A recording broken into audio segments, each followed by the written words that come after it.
Hello बच्चों, आज जो टॉपिक हम लोग स्टार्ट कर रहे हैं वो उसका नाम है मोनोटोनिक फंक्शन।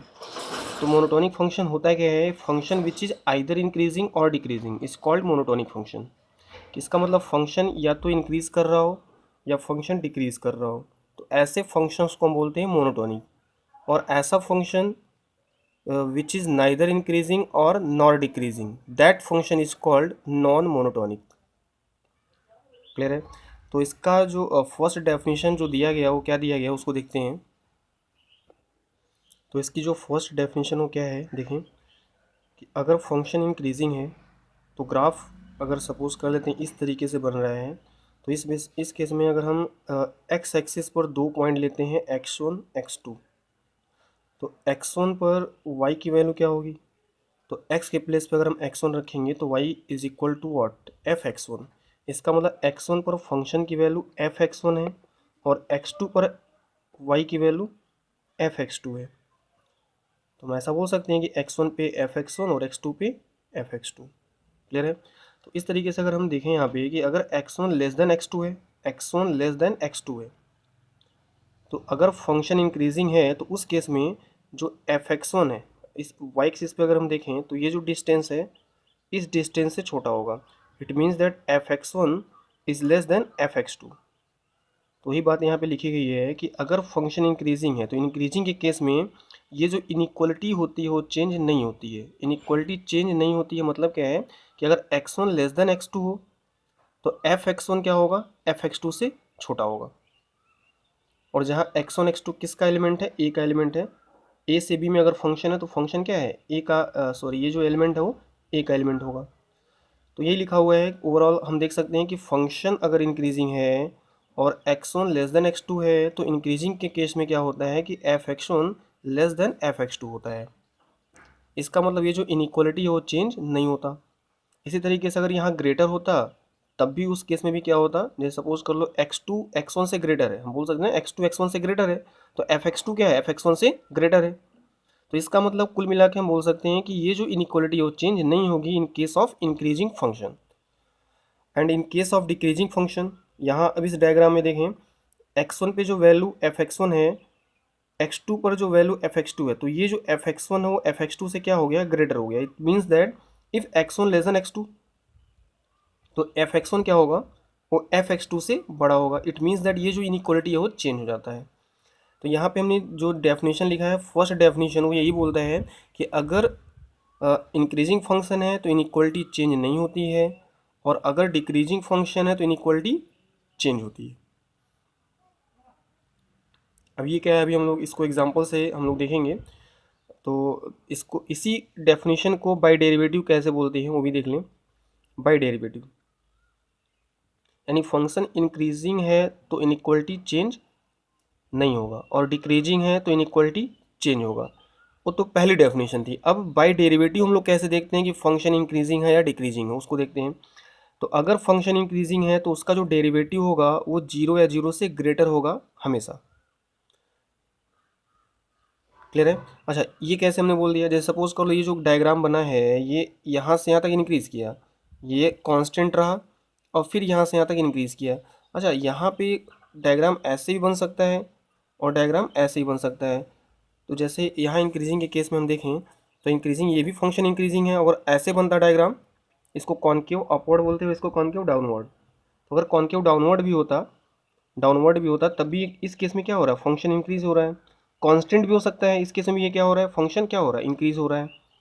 तो डायग्राम इन तीनों तरीके से बन सकता है। तो हमने उसमें से एक डायग्राम यहाँ लेकर के आपको डेफिनेशन क्लियर किया है। क्लियर?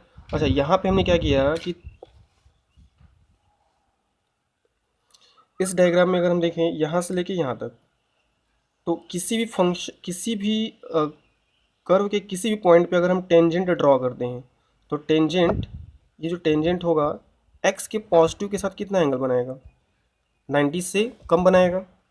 और अगर x के पॉजिटिव के साथ 90 से कम बना रहा है, इसका मतलब जो एंगल है वो फर्स्ट क्वाड्रेंट में है और उसका जो tan होगा वो पॉजिटिव होगा, क्योंकि फर्स्ट क्वाड्रेंट में सभी पॉजिटिव होते हैं।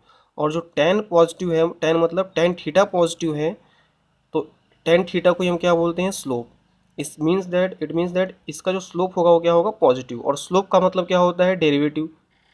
तो इसका मतलब डेरिवेटिव पॉजिटिव है इस केस में। क्लियर।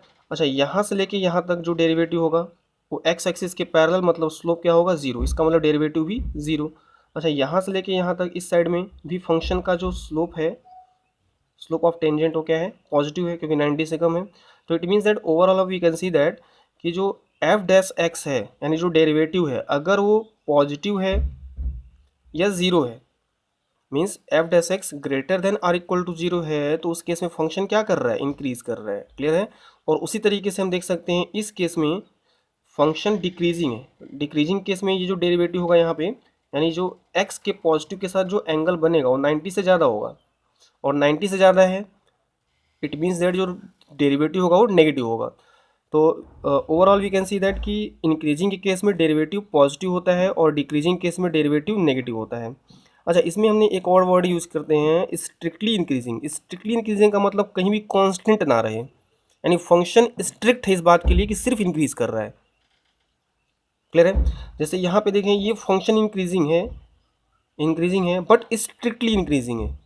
ये फंक्शन भी इंक्रीजिंग है बट स्ट्रिक्ट नहीं है। क्यों? क्योंकि यहाँ पे जो डेरिवेटिव हो क्या हो गया, जीरो हो गया। यहाँ से यहाँ तक फंक्शन क्या रहा, कांस्टेंट रहा। लेकिन यहाँ पे स्ट्रिक्टली इंक्रीजिंग है, स्ट्रिक्ट है इस बात के लिए कि वो इंक्रीज ही कर रहा है, कहीं भी वो कांस्टेंट नहीं हुआ। अच्छा, इस केस में डेरिवेटिव जब आप देखोगे तो हमेशा क्या रहेगा, पॉजिटिव। तो ग्राफ आप ऐसे बनाएं या ऐसे बनाएं, डेरिवेटिव क्या रहेगा, पॉजिटिव रहेगा। इस तरीके से डेरिवेटिव नेगेटिव होगा तो स्ट्रिक्टली डिक्रीजिंग, और ग्राफ इस केस में इस तरीके से बनेगा, आप देख सकते हैं। तो ये जो दो डेफिनेशन मैंने बताया कि एक डेफिनेशन क्या था, मैथमेटिकली जो डेफिनेशन, फर्स्ट डेफिनेशन जो आपको दिया गया था, और इसी के बेसिस पे जो सेकंड डेफिनेशन है बाय डेरिवेटिव। तो दोनों तरीके से हम लोग देख सकते हैं इंक्रीजिंग फंक्शन और डिक्रीजिंग फंक्शन के लिए। तो यहाँ तक आपको समझ में आ गया होगा। तो आइए कुछ क्वेश्चंस देखते हैं।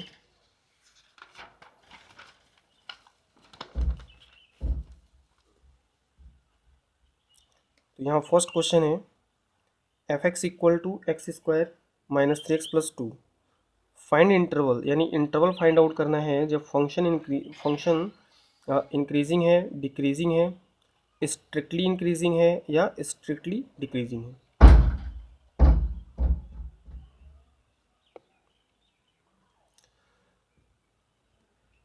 तो इंक्रीजिंग के लिए क्या होना चाहिए, तो सबसे पहले इसका हम डेरिवेटिव निकालते हैं, एफ डैश एक्स। तो इसका जो डेरिवेटिव होगा f dash x is what, 2x-3, 2x-3। तो एफ डैश एक्स की वैल्यू कितनी आ गई यहाँ पे, 2x-3। तो फंक्शन इंक्रीजिंग के केस में क्या होना चाहिए, जो डेरिवेटिव है that is equal to greater and equal to. इसका मतलब क्या है कि जो डेरिवेटिव अगर greater and equal to zero करें तो 2x-3 इसका ग्राफ बना लेते हैं। तो इसका जो क्रिटिकल पॉइंट हो कितना है, इसको जीरो के इक्वल करेंगे तो 3/2, यानी ये जीरो कब होगा, उसी को हम क्रिटिकल पॉइंट बोलते हैं। तो क्रिटिकल पॉइंट हमारा आ गया 3/2, और 3/2 के इस साइड में वैल्यू क्या होगी, पॉजिटिव, क्योंकि एक्सट्रीम राइट में पॉजिटिव होता है। और यहाँ पे जो इसका जो पावर है वो पावर क्या है, ऑड। तो जो लोग अभी वैविक और मेथड नहीं जानते उनके लिए मैं छोटा सा पॉइंट है, तो उसको आप समझ लें कि जैसे अगर सपोज कर लें कि x-1 इंटू में x-2 का स्क्वायर ग्रेटर देन जीरो लिखा है। तो इस केस में बस दो पॉइंट आपको याद रखना है कि ये ज़ीरो कब हो रहा है। ये जहाँ पे जीरो होगा उसको यहाँ पे हम इंडिकेट कर देंगे। ये ज़ीरो होगा 1 पे और ये ज़ीरो होगा 2 पे, तो इसको हमने इंडिकेट कर दिया यहाँ पे रियल नंबर लाइन पे, इस साइड में इनफाइनाइट और इस साइड में माइनस इनफाइनाइट। अच्छा, अब अगर ये 2 है तो एक्सट्रीम राइट में हमेशा पॉजिटिव रखते हैं, और इस केस में x का कोफिशिएंट पॉजिटिव होना चाहिए। तो अगर x का कोफिशिएंट क्या है, पॉजिटिव है, तो एक्सट्रीम राइट में हमेशा हम क्या रखेंगे, पॉजिटिव रखेंगे। और 2 पर पावर देखते हैं, 2 पर, यानी ये जो 2 है वो इसमें रखने से ज़ीरो आया है, क्योंकि इसी एक्सप्रेशन में 2 रखने पे ज़ीरो आया हुआ है। और इसका पावर अगर 2 है, 2 का मतलब इवन है, तो इवन पे क्या होता है, नो चेंज। और ऑड पर चेंज, क्योंकि ऑड पे इसका अपोजिट दैट इज चेंज, तो इवन पे नो चेंज। बस इतनी सी बात आपको याद रखनी है। तो पहला पॉइंट क्या है कि ये कहाँ कहाँ जीरो हो रहा है उसको हम इंडिकेट कर लेंगे, और दूसरा पॉइंट क्या है कि अगर इवन है तो नो चेंज। तो टू पे पावर क्या है, इवन, तो इवन पे नो चेंज। नो चेंज का मतलब पॉजिटिव है तो पॉजिटिव में ही रहेंगे। अच्छा, चेंज का मतलब क्या होता है कि पॉजिटिव है तो नेगेटिव में आ गए, इसको बोलते हैं चेंज। और नो चेंज का मतलब कि पॉजिटिव में है तो पॉजिटिव में रहेंगे, और ये नो चेंज कब होगा, जब पावर क्या होगा, इवन। अच्छा, वन पे आ गए, तो वन पे पावर क्या है, ऑड। तो अगर वन पे पावर ऑड है तो यहाँ पे क्या हो जाएगा, साइन चेंज, तो चेंज हो गया, चेंज होकर के नेगेटिव में आ गया। क्लियर है? तो इसका मतलब ये जो पूरा का पूरा एक्सप्रेशन है ये greater than zero means positive. Positive कहाँ से कहाँ तक है ये हमें देखना है। तो आप देख सकते हैं पॉजिटिव कहाँ से कहाँ तक है, वन से टू तक और टू से इनफाइनाइट तक। तो इसका मतलब हम इसको ऐसे बोल सकते हैं कि वन से लेके टू तक और टू से लेके इनफाइनाइट तक ये पूरा एक्सप्रेशन क्या रहेगा, पॉजिटिव। ये हमारा आंसर हो जाता है। क्लियर है? अच्छा, अगर यही नेगेटिव पूछता तो नेगेटिव कहाँ से कहाँ तक है, माइनस इनफाइनाइट से वन तक, ये नेगेटिव है। क्लियर है? तो ये मैंने थोड़ा सा आपको ब्रीफ कर दिया कि वैविक और मेथड से हम किसी भी एक्सप्रेशन का सॉल्यूशन कैसे निकालते हैं। क्लियर है? तो आइए इस क्वेश्चन में देखते हैं। तो सिर्फ यहाँ एक एक्सप्रेशन है। अब ये ज़ीरो कब होगा, अगर इसको हम इक्वल टू ज़ीरो करके एक्स की वैल्यू निकालें तो एक्स की वैल्यू कितनी आ जाएगी, 3/2। तो उसको हमने रियल नंबर लाइन पे इंडिकेट कर दिया। और अब इसका जो पावर है वो क्या है, ऑड है। इस साइड में तो पॉजिटिव रहेगा, एक्सट्रीम राइट में हमेशा पॉजिटिव रखते हैं, तो इस साइड में पॉजिटिव रहेगा, और इस पर जो पावर है वो क्या है, one, one which is odd. तो ऑड पे क्या होता है, चेंज। आपको बताना है जो डेरिवेटिव है वो ग्रेटर देन जीरो कब होगा। तो ग्रेटर देन जीरो कहाँ से कहाँ तक है, 3/2 से इनफाइनाइट। तो हमारा जो आंसर होगा वो 3/2 से infinite, x belongs to. Clear? लेकिन यहाँ इक्वलिटी है, तो इसका मतलब आपसे ये भी पूछा जा रहा है कि जो डेरिवेटिव है, यानी ये जो डेरिवेटिव जिसकी वैल्यू ये है, ये वैल्यू जीरो के इक्वल कब होगी। तो अब ये जीरो के इक्वल अगर हम रखें तो एक्स की वैल्यू क्या आ जाएगी, 3/2। तो इसका मतलब 3/2 आंसर में हमें लाना है, और 3/2 अगर आंसर में हमें इंक्लूड करना है तो यहाँ पे हम क्या लगा देते हैं, closed. Closed. Clear? Decreasing, decreasing case में डेरिवेटिव क्या होगा, डेरिवेटिव क्या हो जाएगा, एफ डैश एक्स, वो हो जाएगा less than or equal to zero. और ये नेगेटिव कहाँ से कहाँ तक है, नेगेटिव माइनस इन्फाइनाइट से 3/2 तक, माइनस इन्फाइनाइट से 3/2, अगेन 3/2 पे क्लोज्ड, क्योंकि यहाँ पे इक्वलिटी साइन है।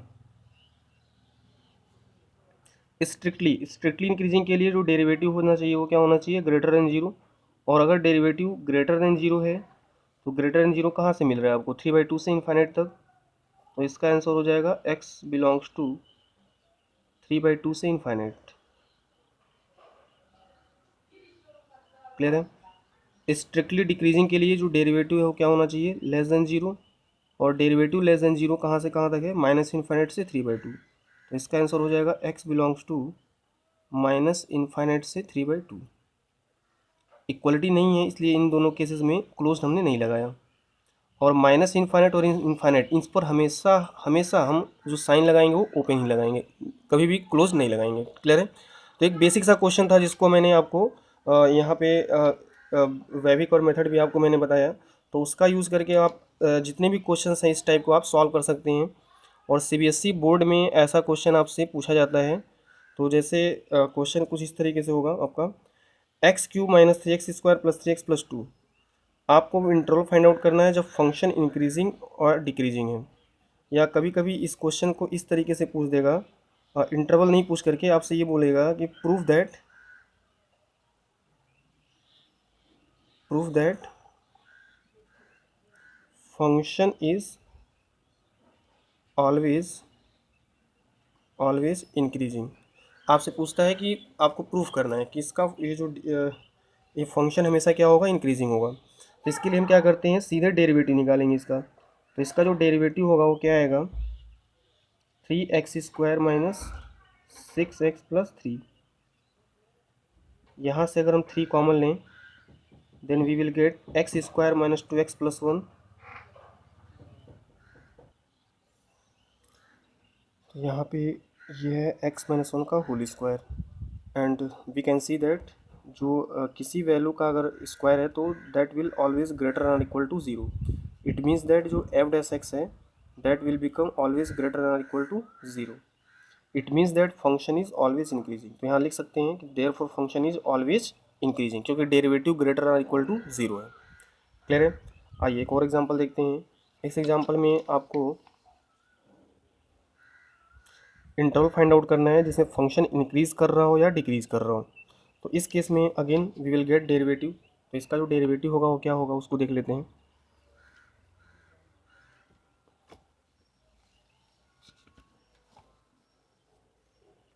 तो इसका जो डेरिवेटिव होगा f dash x 12x³ minus 28 x square plus 84 का 2x और माइनस 96। तो यहाँ से फाइनली जो डेरिवेटिव है कॉमन देखते हैं। 12 कॉमन है, तो 12 कॉमन लेने के बाद क्या मिलेगा हमें, x³ माइनस 3 और 4 यहाँ से जब कॉमन होगा तो 7 मिलेगा। यहाँ हो जाएगा 14x माइनस 8। फिर अच्छा, अब इसका एक रूट हम देख लेते हैं और बाकी दोनों रूट भी सर्च कर लेते हैं। तो आप जब इसका एक रूट देखें, 1 सेटिस्फाई कर रहा है, 1 15 15, हाँ 1 सेटिस्फाई कर रहा है। तो x इक्वल टू 1 इसका एक रूट होगा। तो x माइनस 1 से इस पूरे वैल्यूज़ को आप डिवाइड कर सकते हो। तो इसको आपको फैक्टराइज करने आता है। तो फाइनली जब इसको फैक्टराइज करेंगे तो फैक्टराइज करने के बाद जो हमारा आ रहा था वो आ रहा था x माइनस 1 x माइनस 2, क्योंकि 2 भी सेटिस्फाई कर रहा होगा। और एक वैल्यू आ रही है x minus 4।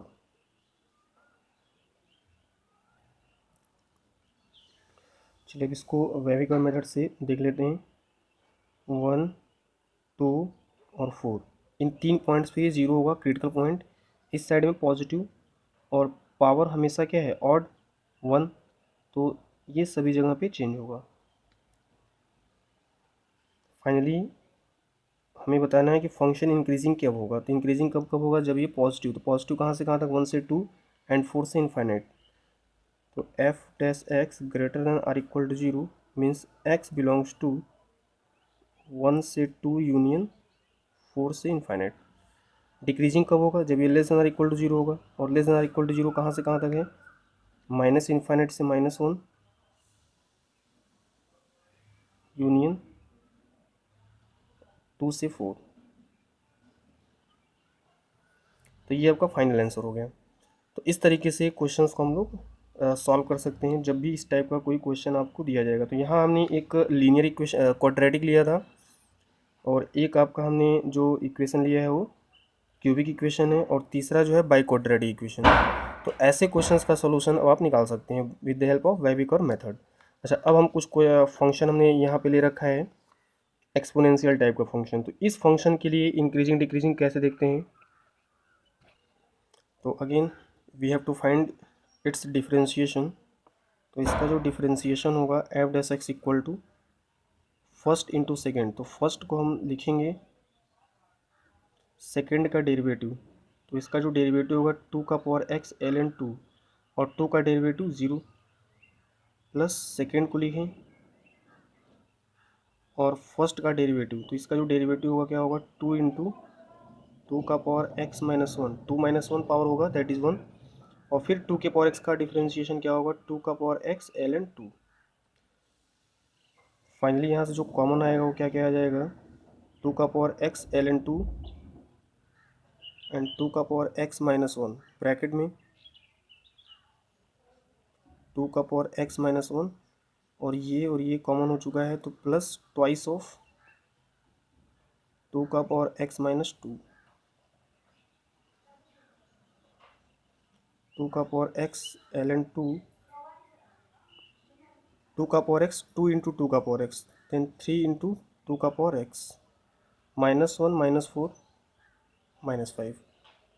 Again wavy curve method, ये 0 कब होगा, 2 का power x minus 1 when x will be equal to zero, sorry हाँ x equal to zero, zero पर ये वैल्यू क्या हो जाएगी जीरो, क्योंकि x की वैल्यू अगर हम जीरो रखेंगे तो ये पूरी वैल्यू जीरो होगी। अब ये एक्सप्रेशन जीरो कब होगा ये भी देख लेते हैं।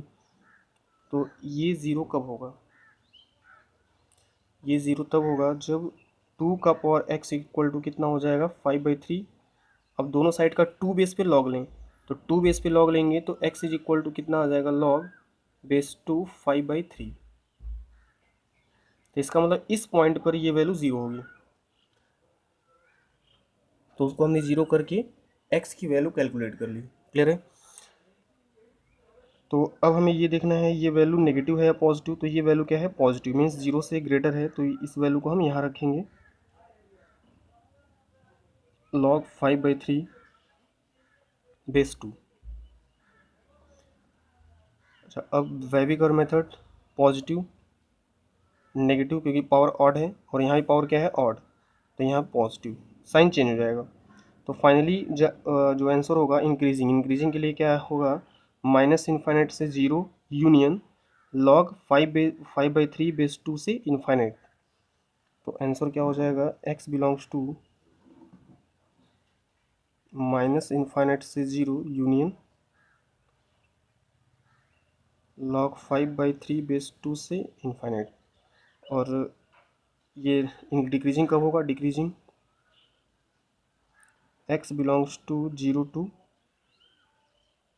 log 5/3 बेस टू क्लोज्ड, क्योंकि इंक्रीजिंग डिक्रीजिंग पूछा गया है, स्ट्रिक्टली पूछा जाता तो यहाँ पे क्लोज्ड नहीं आता। तो ये आपका फाइनल आंसर। क्लियर। चलिए आइए कुछ और क्वेश्चन देखते हैं। अब इस केस में जो फंक्शन अब आपका है वो ट्रिग्नोमेट्री टाइप का है, तो ट्रिग्नोमेट्रिक इक्वेशन के लिए इंक्रीजिंग डिक्रीजिंग कैसे देखते हैं समझते हैं। सबसे पहले तो आप ये जो साइन एक्स लिखा है इसका पहले हम देखते हैं इंक्रीजिंग डिक्रीजिंग जीरो से 2 पाई में। तो इसके लिए हम क्या करते हैं डेरिवेटिव निकालते हैं। तो इसका जो डेरिवेटिव है f dash x is equal to cos x. अब जीरो से 2 पाई में कॉस एक्स का आप ग्राफ बना लें, तो कॉस एक्स का हम ग्राफ बना लेते हैं।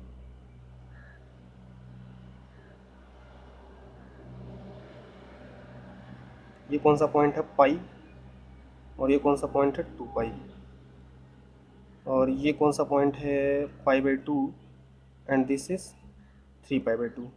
तो आप देख सकते हैं जो डेरिवेटिव है पॉजिटिव कहाँ से कहाँ तक है, जीरो से पाई/2 और 3 पाई/2 से 2 पाई। तो फंक्शन इंक्रीजिंग होगा कौन से इंटरवल में, x बिलोंग्स टू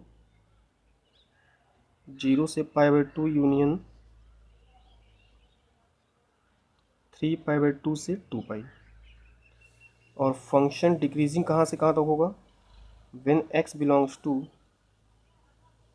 क्योंकि यहाँ से यहाँ तक नेगेटिव है तो नेगेटिव के लिए जो डेरिवेटिव नेगेटिव है तो पाई/2 से 3 पाई/2। अच्छा, अब यहाँ पे कुछ स्टूडेंट्स को कन्फ्यूजन रहता है कि सर फंक्शन यहाँ से यहाँ तो वो डिक्रीज़ कर रहा है, डिक्रीज़ कर रहा है, तो आपने ये क्यों लिखा कि इस केस में इंक्रीजिंग केस में ये तो नहीं होना चाहिए था।